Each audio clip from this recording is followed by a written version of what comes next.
Kabalbas, mukhang pinagmamasdan mo na naman yung sarili mo sa salamin ha. Ay, walang magbabago dyan. Kahit maghapong magdamag mo yan, titigan. So weird. Talaga naman si Kabalbas, oh. Pasuklay-suklay lang. Ayun, sarap buhay. Malamang meron tong pupuntahan na mahalagang importanteng bagay kasi nakaporma eh. Tapos hindi pa namamansin. Tapos kagabi nakita ko, napansin ko yung ngiti niya. Abot tenga talaga na may binabasa sa kanyang cellphone. Malamang alam ko na yung code na dumating na galing 1 pala. Ayun, wag nating idiretso yung salita na yun kasi baka sabihin na naman nag-advertise tayo at lakad-lakad na naman uli si Kabalbas. Malamang kung ano-ano na naman nasa isip nito, kung ano bibili niya doon sa makukuha niyang, alam niyo naman yun, yung sahod. Mas nauna pa yung sahod talaga ng Ledo Tupado. So weird. Pero pasasaan ba't makukuha din natin yung ating inaasam-asam na sahod? Alam niyo na kung saan yung sahod na tinutukoy ni Kabalbas. Wow, social pa. Talaga nga naman nakapadjakero pa yata si Kabalbas ha. Yun, nakasakay rin pala si Kabalbas. Akala ko maglalakad ka na naman sa pakalayo-layo na lugar na pupuntahan mo eh. Sige, bahala ka. 4 o 5 oras mo rin yata lalakarin yun kapag hindi ka sumakay sa tricycle. Shoutout nga pala dito sa kapatid ni Kabalbas na si Kaipikan Don Domingo Cleto. Siyempre, shoutout din po dito sa sumakay natin na isang pasahero. Hindi ko nga alam kung anong pangalan yan, pero okay lang yun, kapitbahay natin yan. At nag-stop over muna tayo rito sa kaharian nga ng ating mahal na kaibigan na si Don Domeng. Yes, so weird. At syempre, ito yung mga malakasan talaga natin, mga bago natin talaga sumusubaybay sa ating mga video. Mga taga-ibang bansa nating mga kababayan. Putrilin from Malaysia, Mariam from Qatar. Baka naman, mga lapad-lapad dyan. Ay, dollar pala ha. So weird. Nancy De La Peña, Nelia Agdan, Kuruno Masawako. Ang galing naman ng pangalan mo, kaibigan.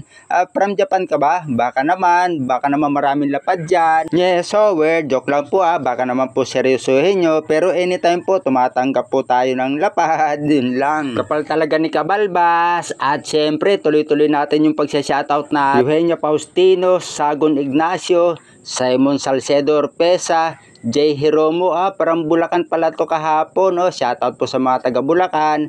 Kay Pet Castro, siyempre malakasan natin yan ha. So weird. Jenaline Garcia, ay ingat po palagi sa pagtatrabaho, sa pagmamaneho. Amigo Roger Rodahe, eto, nandito na tayo sa barbershop na sinasabi mo, pero hindi mo na ikaw maggugupit pala. Dito tayo sa magalingan natin at malakasan ng barbero. At syempre, Bossing Archie. So weird. Napakarami na natin na shoutout sa araw-araw, kaya maraming salamat po talaga, lalo na yung mga OFW. Hindi lang pala mga OFW, basta kung saan yung nakakapanood ng ating mga munting video na talaga nga naman na walang sawa at nakaka-relate sa ating mga ginagawang mga vlog at yung mga dahon-dahon at syempre yung mga lutong mga talaga nga naman may pagka-software na minsan si Kabalbas lang talaga ang nakakakain o nakakatikim nito at syempre yung nakakaalam kung paano lutuin.